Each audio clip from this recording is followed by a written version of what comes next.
We already know each other, but my name is Eric Robinson. I'm the Scholarly Communications Librarian for the university. Today we're going to talk about open data. Um, I've put together a couple of different presentations on this topic. I have another one that's a little more geared toward really carefully crafting a data sharing plan. This one is more of an introduction to open data. So we'll define what we mean by open data.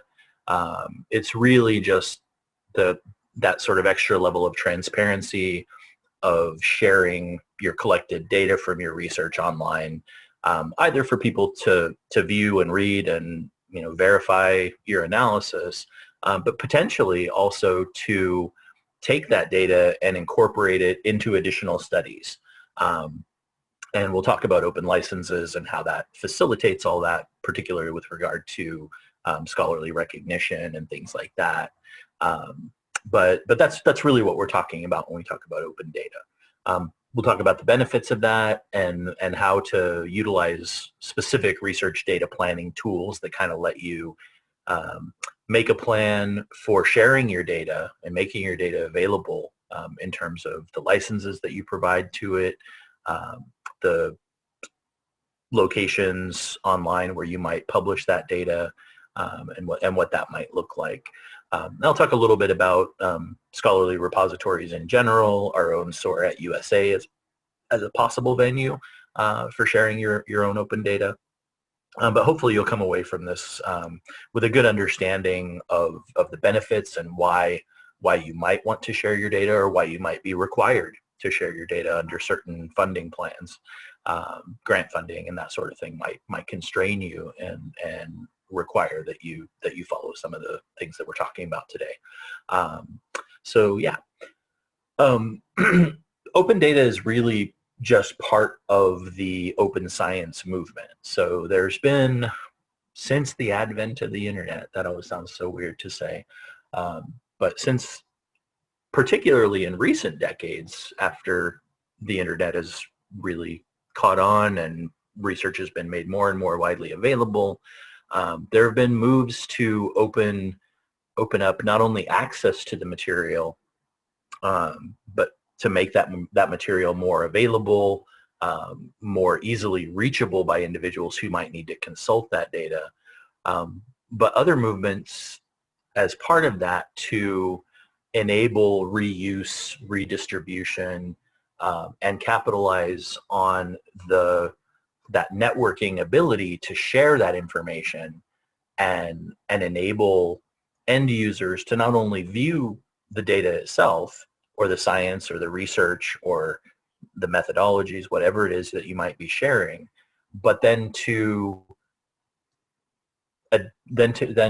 co-opt that information or that data and utilize it in new and useful ways.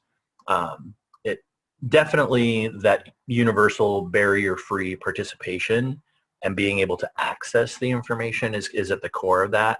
But there are other tangential benefits of transparency, being able to verify that when someone publishes a paper saying that they've done a study that finds X, Y, or Z, that individuals can go to the data itself and not only verify the analysis but also utilize that data to perform additional studies and things like that.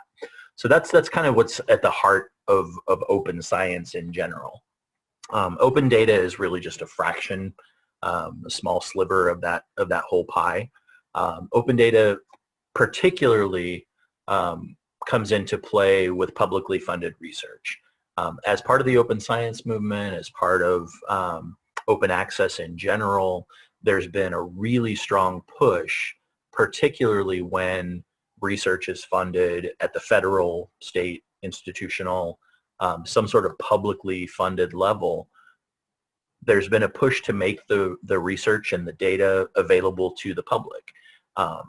Historically, and currently even to a significant extent, that research has been kind of locked behind subscription walls, paywalls, article access fees for access to the research itself.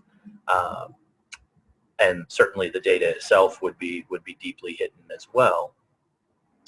But as part of this movement, if a federal funding source has given you grant funding, there's a strong argument that any individual receiving that federal grant funding ought to make that work available to the public who has paid for the research, rather than having things hidden behind subscription walls or patent or copyright protections and things like that.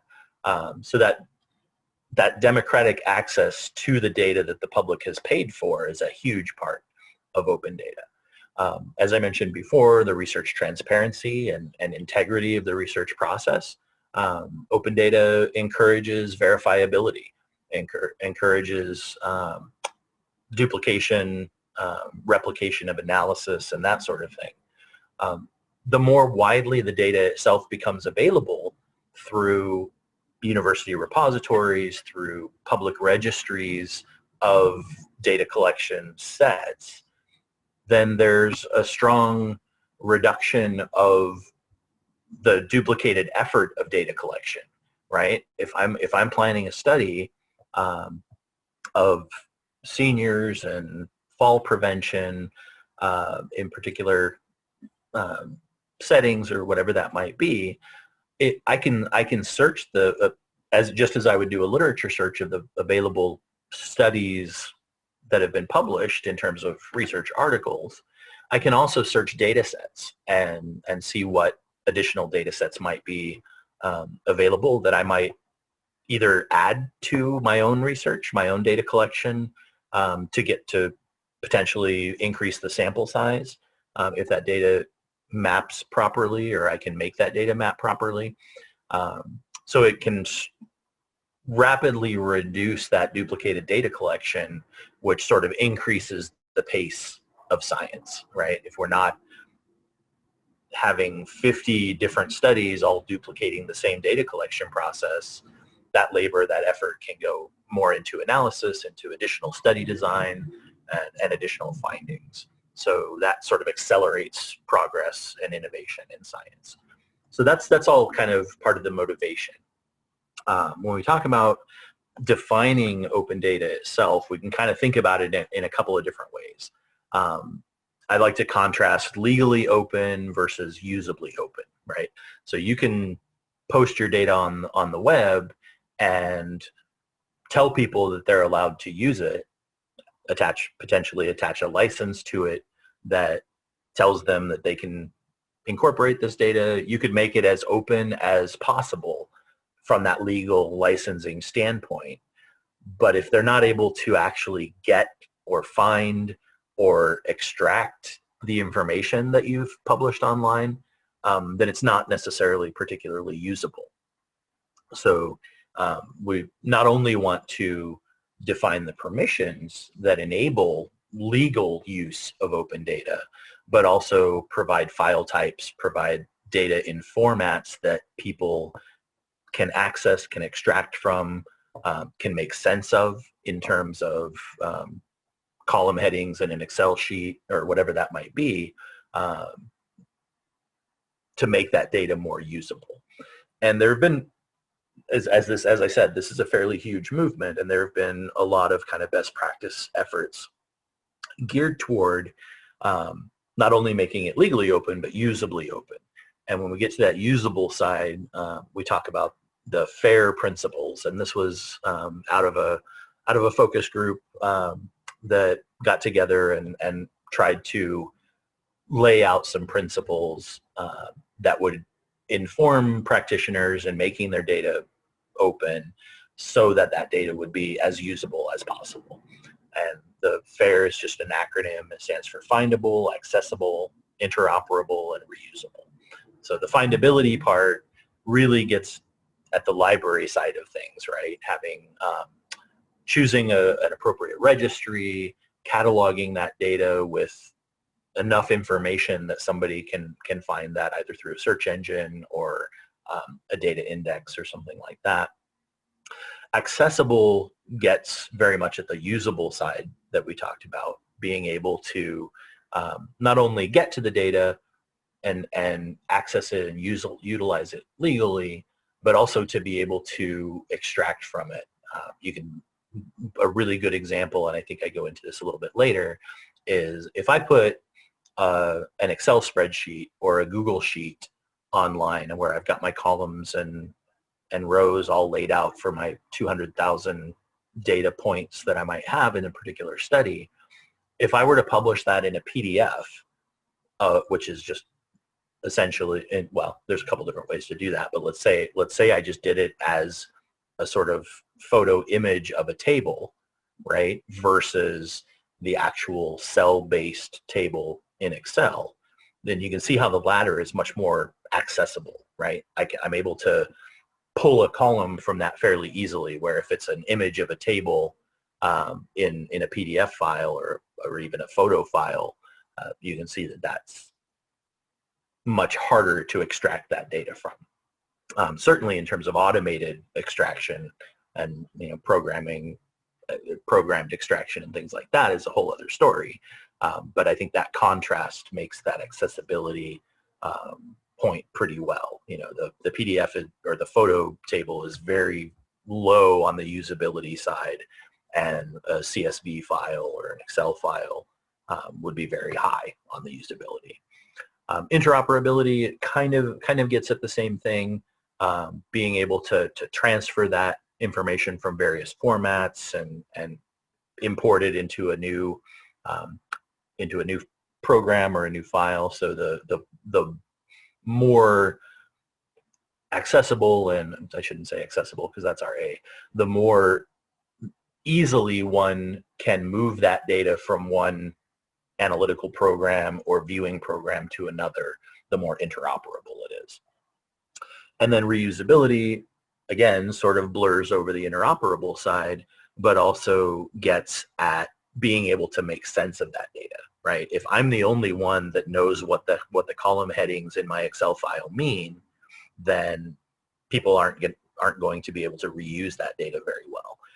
So one of the things that we'll talk about in a data management plan is getting at a clear explication of how your data has been collected, what the various units of measurement might have been.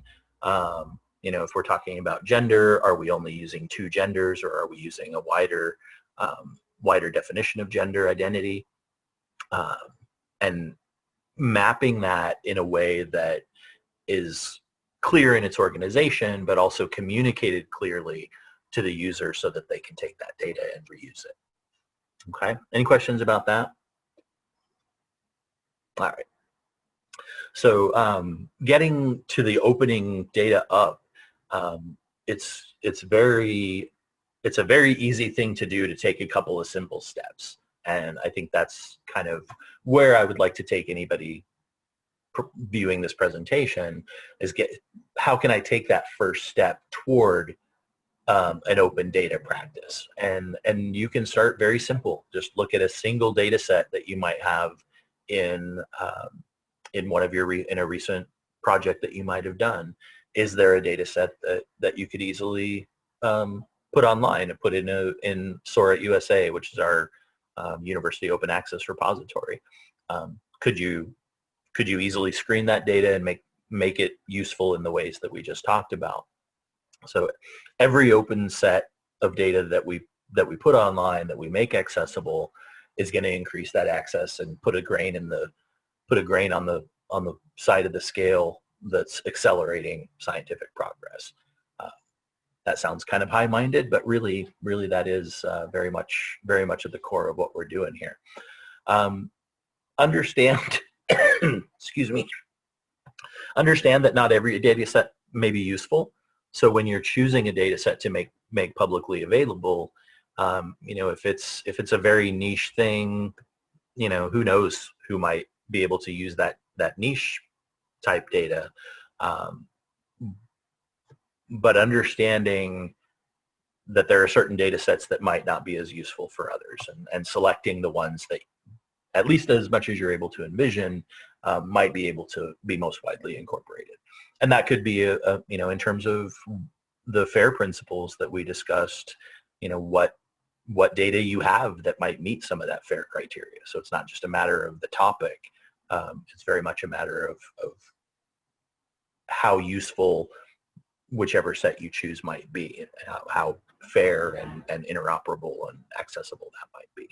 So when you're thinking about that, try to give some thought to potential users and who might find which data sets the most useful, and which ones might get the most wide use. But any single set is going to, as I said, is going to increase that access and put a grain on the scale on that side. So I know we've talked about open licenses in previous webinars, but this is very much at the core here, because not only are you sharing that data, you're really getting at addressing how people are able to take that data and reuse it. So if you're putting it online, just because you put it online doesn't mean anyone has permission to use that information. But if you can, and you have the intellectual property side of that in your favor, and you can license that data, meaning that you can make it available for people to use, then you can apply what we call an open license. And there's various open licenses here. We'll discuss a couple in a little bit of detail in a minute. But before you do that, you kind of need to give consideration to a couple of things, right? Certainly, is this your intellectual property to be able to share? If you're working for a corporation, large research corporation, where your work is their property, or a university that makes claim to any intellectual property that comes out of your work at the university, then you want to make sure that you have the permission of the individuals or the entities and institutions involved. Certainly HIPAA identification is a huge factor, particularly in health science research data. So there are standard methods of screening. I think we all get deep education in what information is HIPAA protected, and giving those considerations to privacy as a first step before you try to open up particularly health science data is a critical element. When you're applying an open license, think about the FAIR principles that we talked about, and our definition of open being able to not only access that information, but reuse it, repurpose it potentially, and choosing a license that, if your goal is to make that data open and enable the reuse of it, be sure that you choose a license, whether that's a Creative Commons license or something else that meets that definition of open, because you want to, in general, you want to make that information as usable as possible. And understand and approach your selection of data with the idea in mind that certain data sets may not qualify. There may just be, maybe that data is almost entirely HIPAA protected information that it would be difficult, if not impossible, to screen and de-identify and share in a way that would meet the HIPAA standards.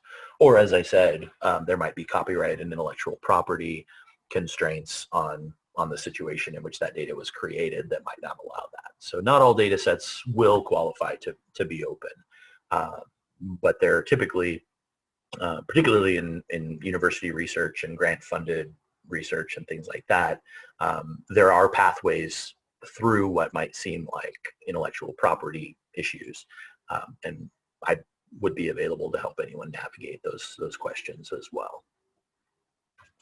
So open licenses themselves, we've sort of alluded to, but to get very specific about them, really what they boil down to is slapping some sort of indicator on the web page, on the data set, on whatever document might be released, that gives some sort of advance pre-specified license permission that tells the user, if they come across that, are they allowed to share it? Are they allowed to repurpose it, adapt it, modify it in any way, and what it is essentially that you're allowing permission for them to do with that data. So that's really what is at the heart of the open licenses. Typically, these will be very open and, encourage people to reuse and repurpose that data under the most open, like CC BY Creative Commons licenses, which we'll talk a little bit about in a minute. Typically, they'll be very open and encourage that reuse, but require some sort of public attribution. Typically, that's acknowledgement, citation of the work itself, an indication of the license under which it was accessed and utilized, and linking back to the original source. That linking back, I think, sometimes gets a little bit of short shrift because a lot of researchers are very much in the citation mindset, not necessarily in the shared linking mindset. So I talk a little bit about kind of an anatomy of a license in a minute, but I just wanted to point to a couple of sort of standards. I think Creative Commons is, excuse me, becoming incredibly widely used, and that's the one that I will focus on. I think it's the easiest to understand and the easiest to utilize. But the Open Knowledge Foundation has put together an open data license that does very similar things, but is a bit more geared toward data itself. As I said, I don't think it's quite as ubiquitous or as easy to use, so I'm not going to focus on that too much. But I did want to point it out as a potential source of investigation. And then the Open Government License is kind of the UK version of that, where that meets their particular federal grant funding, sort of takes the UK grant funding and licensing into account. So those are some pretty widely used ones. I'm going to focus on the Creative Commons license. You've probably seen some sort of little graphic indicator of the Creative Commons license somewhere. If you haven't seen it before, you'll probably start seeing, now that you have seen it. It's like when you buy a red Honda, you start to see red Hondas everywhere. You will hopefully see these very visibly as you go forward. But I wanted to kind of lay out how I described that attribution and that linkage. So I think of this as the anatomy of what I would put in if I were citing a source or if I were incorporating that information. And this could go in some introductory material, like the title page or the sort of introductory page to the data set on the web page itself, potentially, if you're incorporating additional data. And also when you're releasing your data, how you indicate those controls, those licenses, those permissions. So really, you want to kind of title the original work and potentially link back to the work itself. So I just have data set here, and I've got a link attached to that takes me to SOAR USA. But that could easily take me to an individual actual data set somewhere. Oops, that is not what I meant to do. The other link that I've got is for the creators themselves. That you could theoretically also link to the original source. I find it useful to connect that to some sort of connection to the researcher themselves if I have that available. ORCID IDs, if you're familiar with those, is sort of a scholarly identification, sort of a virtual CV. That's a good place to link to the creators if you have that information. If not, you can certainly link to the original data set, the original source page, whatever that might be. And then of course you want to connect the user to the license that's being used at some point. So here I have a link to the CC BY license itself. There may be conditions of a particular license that require me to make other constraints, and I would want to indicate those as well. If they're usually under a CC BY license, if there's been any modification made to the original information source, any adaptations that were made, those might need to be specified as well. But that basic kind of setup of, the clear indicator, that icon isn't necessarily used, but I think that indicates to everyone very clearly. And then a little bit of text with the links and things is kind of the standard operating procedure for utilizing those licenses. And as I said, you can slap that on the title page of a paper if it's a publication. You can slap it on the page, on the landing page. If you've got a number of files downloadable from a data set homepage, let's say you have a particular study that has 7 different files associated with it. You land on the page, the record page for that data set, and then the individual files are downloadable from that page. You could slap this at the top of that page near the title of the data set, and it would be clear to anyone who stumbles across that set what they're allowed to do with it and what they're required to indicate if they do utilize that. So that's the basics of a CC BY, of a Creative Commons license. There are other licenses available, share alike, non-commercial, that place additional constraints on those. But particularly since we're looking at opening up data and making that more useful, I'm not spending time on some of those more constrained, less free versions of the Creative Commons license. I'm sticking to the very open side because that's the purpose of this particular lecture. I do a lecture on Creative Commons specifically that you might be interested in checking out. It's available through the library archives or the iLearn archives if it gets in. I don't think it's in there yet, but it will be. But that goes into much more detail about all the various elements, including the more restrictive licenses with CC. Other considerations that you kind of want to go into your consideration of your selection of your license, your use of your license.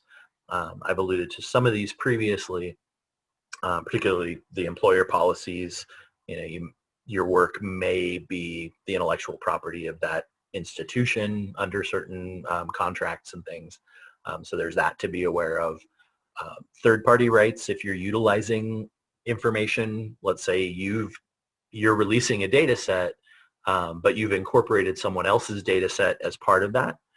Those third-party rights, the rights of the person whose work you're utilizing, may constrain your own selection. So I alluded at the beginning of my, sorry, I have a cat. I alluded at the beginning of my lecture to the share alike license, and that essentially says that if I'm using someone's information and they have a share alike license on it, that means I'm allowed to use their work as long as I also share my work under a similar license. So that's the kind of thing that might come into play with the third-party materials. They may be very free and really only require some sort of attribution acknowledgement and license indication that you're utilizing it under, let's say, the CC BY license. But there could be more rigorous constraints.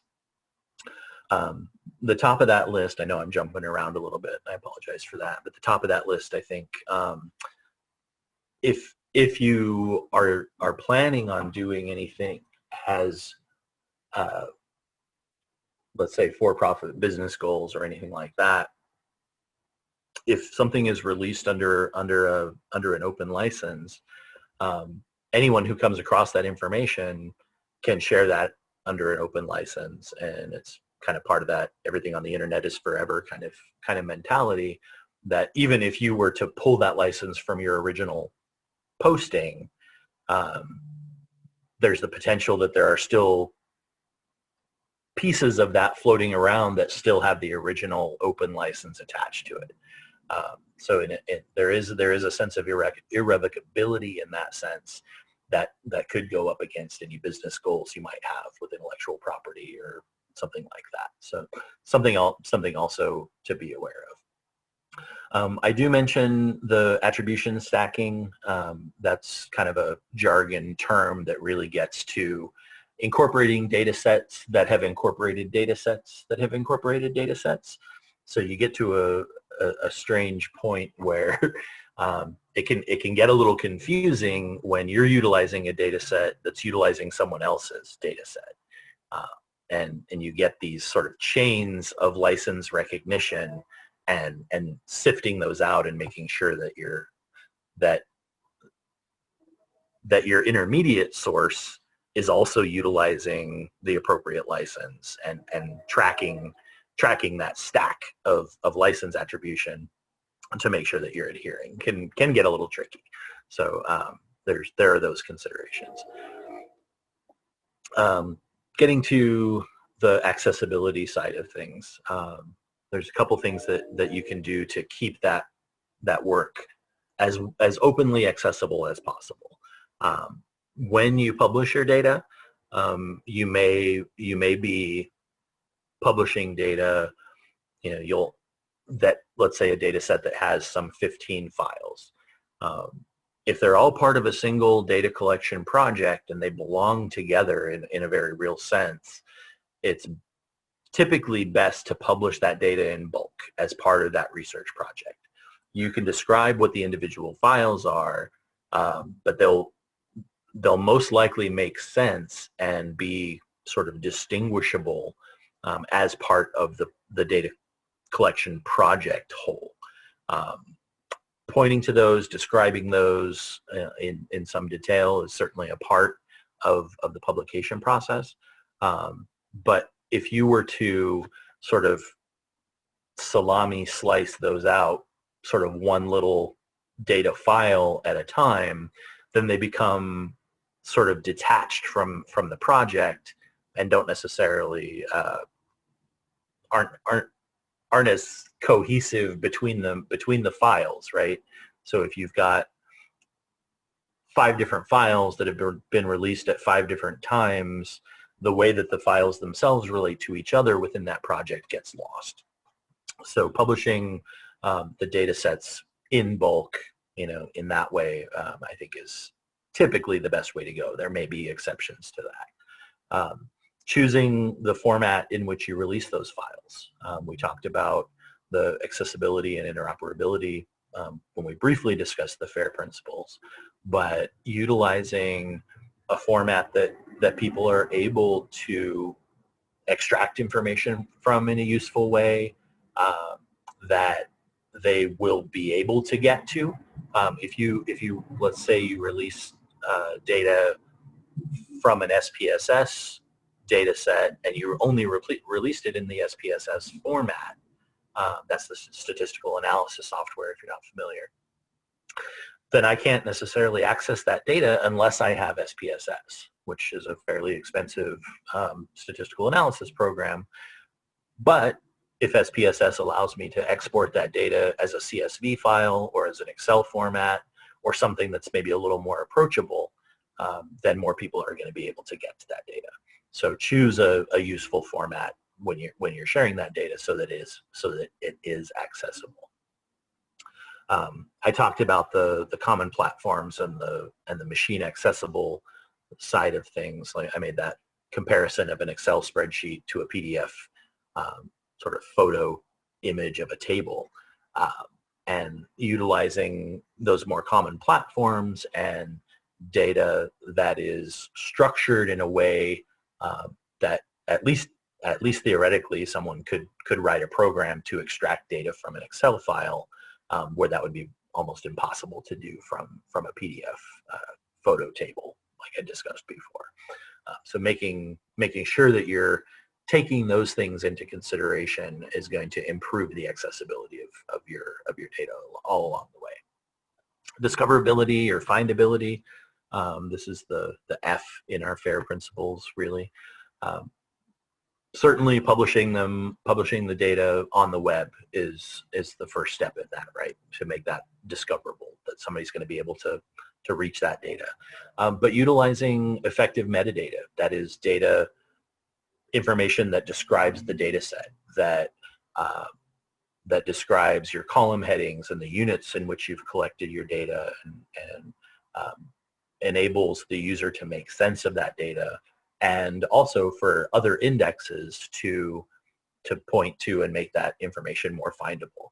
So if you have a data set with a project heading, and it just has the name of your project and the authors, and then a bunch of data files, that's somewhat findable. But if you have metadata that sort of catalogs and describes that, you have an abstract for the data collection, you have a brief description of each data file and what it contains and the type of information that was collected, you can see how someone using Google or one of the data indexes that might be out there, they're going to be much more able to do a more fine-grained search of the type of data that might be there, as opposed to if you just had a title of your project and the authors. Utilizing the index services and registries, you can register your data set in various locations, describing that information. If you publish in something like SOAR USA, there are networks of indexing across the digital commons network. So in other institutions that are using similar platforms to SOAR USA can index and share each other's information. Utilizing enough information and registering your data sets in enough locations that people are able to search out and discover your material is a key part of the findability aspect. When you're choosing a repository, let's say you're trying to you've gotten with your publisher, you've gotten with your grant funder, and they've told you that you need to make your data available. There are lots of options available to you, but if you're really looking to keep things open and enable that reuse, there's a couple of essential criteria and a couple of, let's call them, more optional or desirable criteria, things that you would like if you can, but not necessarily, but they aren't absolutely critical to the mission of open data. Among the essential criteria, certainly some ability to convey clear access and reuse indications. So basically that boils down to our open licenses. Are we able to clearly indicate and convey what we need to convey about our licenses through wherever you're depositing that data? Does that enable you to do that? And certainly SOAR USA and most institutional repositories will allow that. Zenodo is something online that does a good job of that. I'll give you an example of that in a minute. But you want to make sure that wherever you're putting your data, you're able to clearly indicate that and potentially even spotlight it so that users aren't misled or confused about what they're allowed to do with that. The worst thing that you can do is put data excuse me, online. Let's say there are ways to do this more in line with what we're talking about, but let's say I just decide to post my data set on my personal webpage, but I don't give any indication of those things. Someone comes across that, you got two possible scenarios, right? They can either not find any indication of access and reuse and choose to not utilize it, in which case what's the purpose of making it available? Or they can come across it and decide to use it but make a wrong decision and utilize it in a way that you didn't intend for it to be used, but you didn't give them any indication of that. They would be in the wrong for that, certainly, but you're sort of encouraging that misuse or miscommunication if you're putting it there but not being clear about what's allowed to be done. The other thing is, and I think the Creative Commons are excellent, the Creative Commons licenses are excellent at this, is not requiring any access request or approval request approval process, right? It's so much easier if you come across something, it has a clear indication of the licensing, it has a Creative Commons right there that indicates exactly what I'm able to do, as opposed to me having to locate some individual and try to describe what I want to do and get their permission and maybe not even be able to reach them. So if you can do away with that approval process through those advanced permission type licenses that we discussed, that's going to make your data much more usable and easier for the user to use. Data preservation policies, many of the repositories may hold that data for a given length of time. You may need to encourage, you may be required to make it available for a given period, depending on your consent policies with your patients. You may say that the data will only be retained for a year. So if you did make that available, you would need to be able to pull that data at whatever given time that coincides with your informed consent, and potentially also anyone who's accessing that data, making it clear that it can only be used beyond a certain date. So those things are an element of that as well. Most data repositories, Zenodo, SOAR, university repositories, will also assign a DOI for the data set. And that's good for a couple of different reasons. One, it sort of facilitates the citation and attribution side of data set reuse. But another kind of less familiar side of DOIs is that it maintains the link to that data. So let's say you posted your data on SOAR USA, but 3 years down the line, SOAR USA or the university changes ownership. The website, the web platform that we post in SOAR USA changes its location. It's now hosted on a different server with a different web address. All of these things can complicate finding that data. If you've got a DOI registered, then what's going to happen is you can visit or search that DOI, and regardless of where the data or the publication gets moved to regarding servers and online locations, the DOI is going to point to whatever new location that data ends up in. So if you were to share the original URL, that web address might go defunct.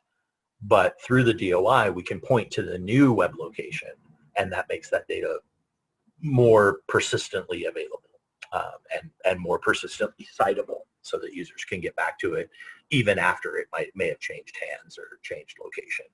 So that's a kind of little less familiar side of DOIs, but a critical one for scholarly infrastructure. So those are the really truly essential criteria for anyone who wants to share their data, regardless of where they're putting it, even if it's on their personal website. You want to make sure that those things are all taken into account. Few more desirable criteria, I would put these as more highly desirable, but certainly not necessary in the sense of the other ones. I've got a few here. One would be the ability to have a contact for that data, the corresponding author, essentially. If you're publishing research, typically you'll have one author indicated with an email address or some contact information to reach that person for additional material, maybe additional permissions, maybe some clarification, maybe even potential partnerships for future projects. So having some contact information available where the data is published is an important, but not necessarily critical aspect. When you're cataloging or describing that data, this is very librarian oriented, but there are standards. There are standard vocabularies. There are standard fields of description that you might want to make sure that you're adhering to, partially to make that data more findable, but also just to enable the user to get a complete sense of what that data entails. There are standards for describing data sets, for describing particular types of data that you can take into account in order to kind of more completely describe and collect and label the data that you might be using. Curation and description, that's what I talked about earlier with the landing page that kind of gives a sense of the overarching project, provides linkages to the individual files and things like that. That's pretty simple one, actually. The versioning, you may have collected this data over years and years and published it in various versions, and making the data available in the various versions that might exist, but also describing the differences between the versions.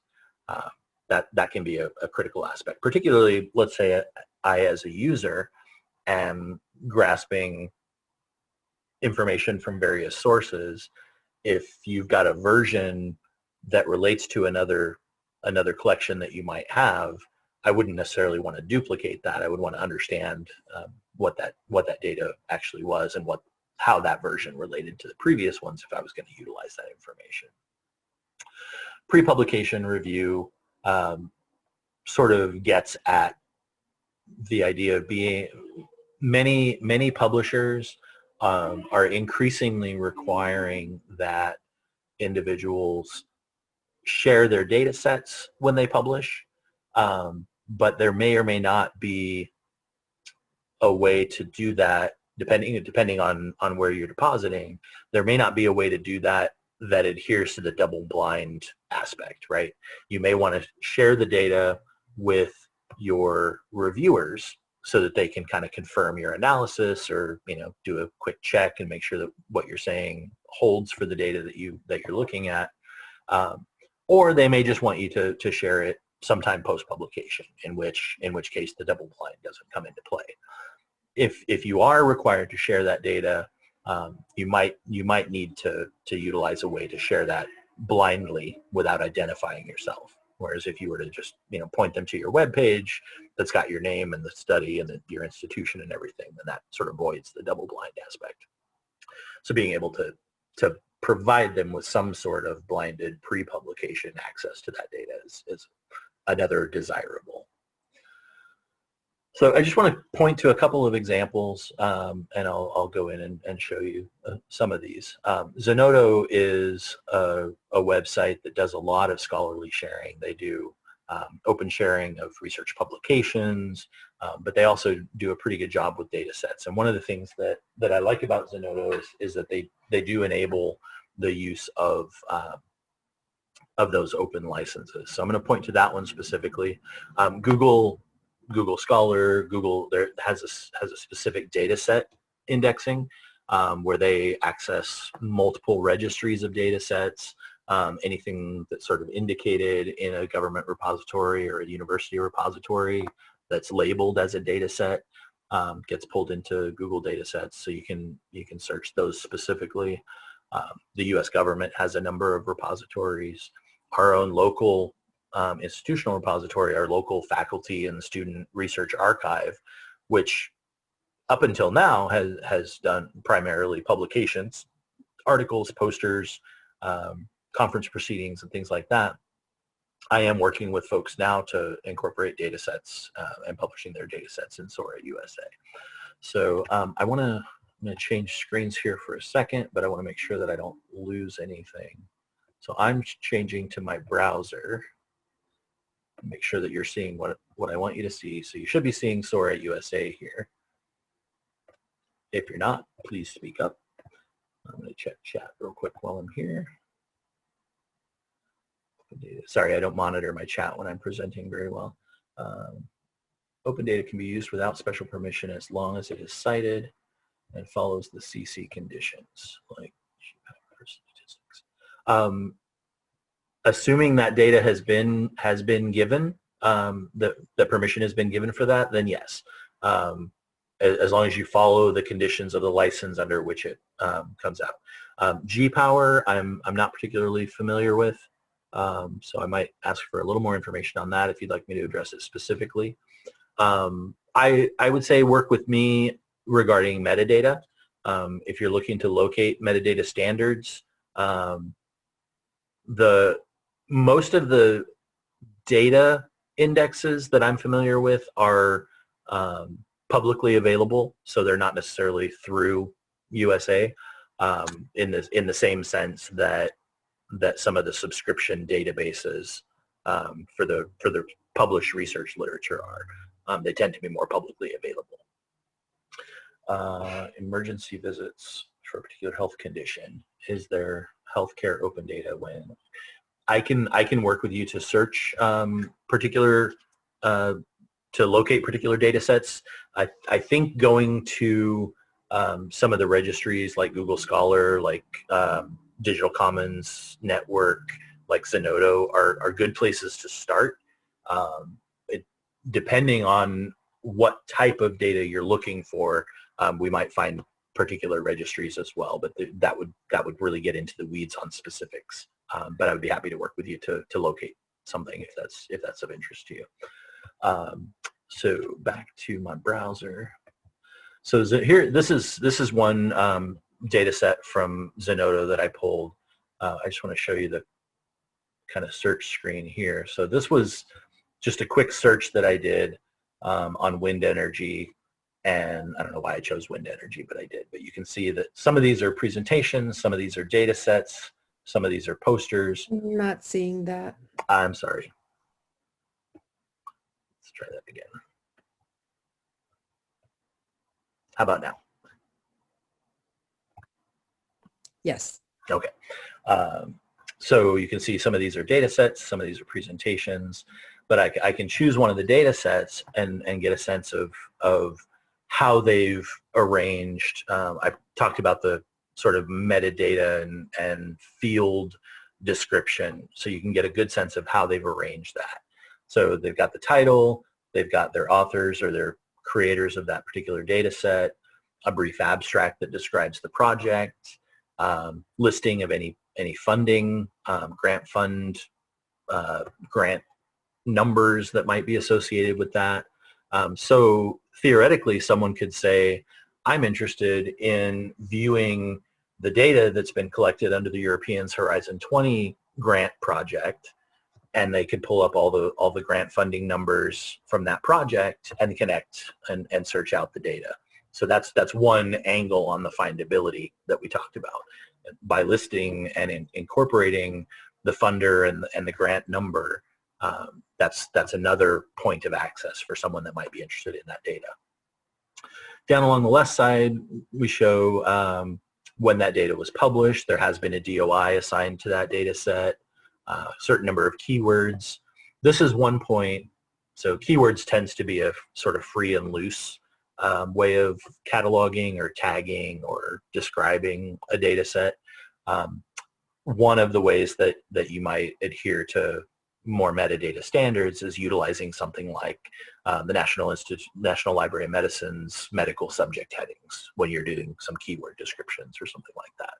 So that's one way that the metadata standards kind of come into play. Another way is just having a certain set of fields that you're providing information for.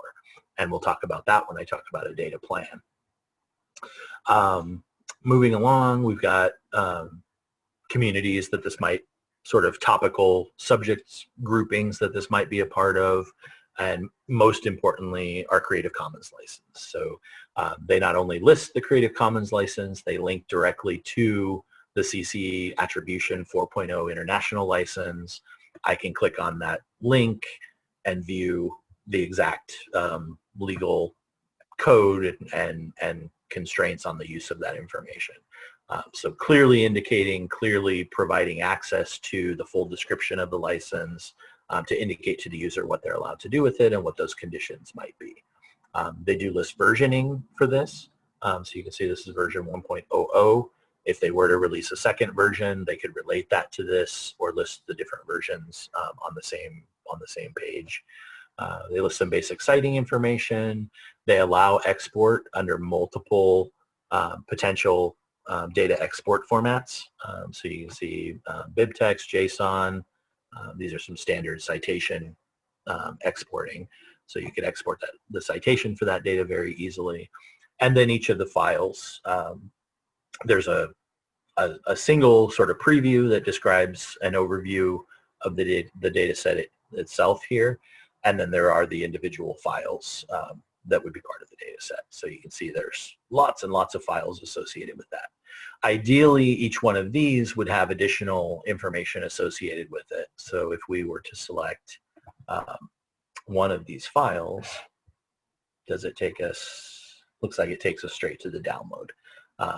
So clicking on that just gives you the download, and you've got this fairly randomly, at least from our perspective, described file name. So I think this data set could use a little bit of description about what each of these files is, and maybe a useful file name that actually describes what the data contains. But overall, at least from a sort of high high view.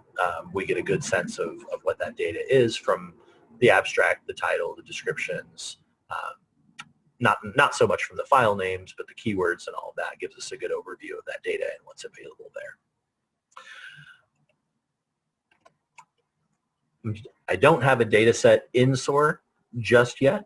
Probably the next time I give this presentation I will, but I wanted to show you what the Creative Commons thing looks like from this side of things. So if I were to access a particular landing page from here, you can see this is one of our student scholarly projects from the nursing program, but a data set would look very similar to this. We would have, document type and abstracts and things like that, but also we would be able to assign a DOI. We would be able to link to and indicate that usage license very clearly, and then we would have our downloads here as well.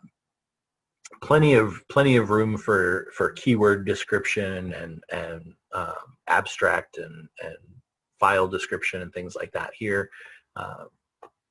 So we're working toward getting our first data set published in SOAR, but that's an option as well. Let's see, what else did I have in here? So before, I know I'm getting a little short on time, so very short on time, but I want to talk about data management plans. Really, you may find yourself required to write a data management plan as part of certain grant funding applications, but really these are simply outlining your project, outlining the roles for data management in a way that improves its publishability, increases the visibility of the data, increases the utility of the data. But it's a kind of pre-planning stage as you're planning your project that focuses on the types of data you'll collect, what types of obstacles you may run into with regard to privacy or intellectual property constraints, and allows you to make a plan that addresses that and with a view toward making that data potentially publicly available and open in the senses that we've described. So that's what I mean by a data management plan and what goes into it. Very much it's a planning stage of what we just saw in terms of how that data is going to be shared. So certainly descriptive information about the data and which data you'll be sharing, which data might have to be sanitized for HIPAA or something like that. What format do you plan to collect and release that data in? What funding, publishing, or institutional mandates are you operating under, and how does that affect either what you're required to share or what you can't share? Maybe you need to filter out certain of that data that can't be shared for various reasons, but you're absolutely required to share certain data under your federal funding grant. So addressing what needs to be shared, what can be shared, what you'd like to share, and getting a sense of that going into your project so that you can collect that data in a way that allows for resharing, reuse, reaccess. Another thing that would be a part of the data plan is that archiving and long-term storage.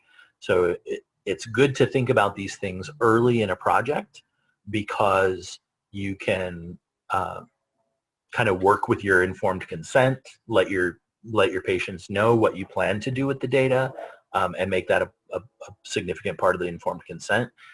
If you want to have a constrained long-term storage, like you'll only keep the data for a year or two, that should be part of your data management plan as well. And certainly adhering to whatever it is that you indicate to your patients in informed consent regarding their data, you would want to adhere to in your data management plan. The one thing on there that I think I missed was planning for roles of researchers, who's responsible for collecting which data, who's responsible for maintaining the data beyond a certain point. If you are required to pull that data as of a certain date, who's going to be monitoring that? Who's going to write the cataloging? Who's going to who's going to be choosing and posting the data itself, and writing into your plan which individuals and which roles are responsible for the various aspects of the data management. So that's kind of a very brief overview, but one thing that I want to point you to is the DMP tool. There's a couple of things online. I find this one incredibly useful for a couple of reasons. But this is essentially a data management planning online form. Let me know if you're not seeing my web screen here. I've shifted and sometimes it doesn't cooperate. But the DMP tool allows you to create a data plan, guides you in filling in some of the details of that plan, and also allows you to publish it to various registries. So initially, you'll start off with just a simple dashboard. I can either go into a plan that I've got, or I can create a new one. I'm going to create a new one and just call it sample one. This is a mock project, so I'm going to choose mock project. That way, it won't actually publish it to the web. It's just for my private educational or testing purposes. But so in addition to titling that, I can indicate my research into organization. If I am receiving funding, and this is one of the things that I think is particularly useful. Let's say I'm getting funding from the National Institutes of Health, then it can provide me with a template to ensure that my data management plan adheres to those funding requirements. So let's say we're not doing genomic planning. Let's just say we're doing a generic National Institutes of Health plan. So I can select a template, and then when I'm creating my plan, it will make sure that I'm addressing all of the individual points that grant funder requires that I address in my data management plan. Very simple stuff from the beginning, sort of topical and description information, funding sources, grant numbers for that linkage and findability that we talked about before. Collaborators, be your authors and things like that. The key bits are going to be in the plan itself. So a data sharing plan, and you can see for any one of these, for any one of these fields, I've got some descriptive information from DMP itself. So how do we plan to provide access to our data, just for example. I can get some prompts from DMP. I can get some descriptions of specifically what the National Institutes of Health expect to be in here. So I can write this into my data plan with specific requirements of NIH in mind. There's definitely lots of these individual fields, and you can see how and when will you make the data available, which repositories are you planning to put it in, will there be a data sharing agreement. So really it just walks you through every point by point aspect that's at least the ones that are critical to NIH, indicate which ones would be there and give some guidance in that regard. Once you've completed that, you can add your actual files. So this is really soup to nuts, not only the planning process, but also sharing that information. And once you finalize that, then you can choose to make that public through the DMP registry itself. See, I can't do that because I haven't answered enough of the questions here. They do require that you have a fairly complete data plan before you publish it. And then you can publish it to the registry and share it through your ORCID account and provide multiple links to individuals that want to find that. But I think it's a very useful tool for getting an overview of what goes into a data plan, allowing someone who has very little familiarity with data planning to write a fairly comprehensive one. And with the guidance and the prompts and the templates from the individual grant funders, I think it provides a very useful way of addressing the specific needs of any particular grant funding that you might be required to adhere to. So that's the DMP tool, and I believe that is where I end. So I just want to make myself available. I know I went through a lot of information fairly rapidly, but if you do have any questions, you can certainly contact me my information's up there. But I'll take a minute to address any additional questions. I didn't see anything else pop up in chat, so maybe one. Check that real quick. Good. Yes, please feel free to reach out to me. I'm happy to help you locate additional registries. Maybe if you're looking to find a good place to register your data. SOAR USA is a great place that has a lot of sort of networked pointing to that information. But if you wanted to store it in SOAR and point to it from other registries, that's also a possibility.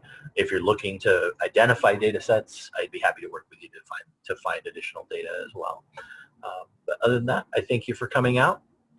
If there's no other questions, I'll turn you loose and say good night.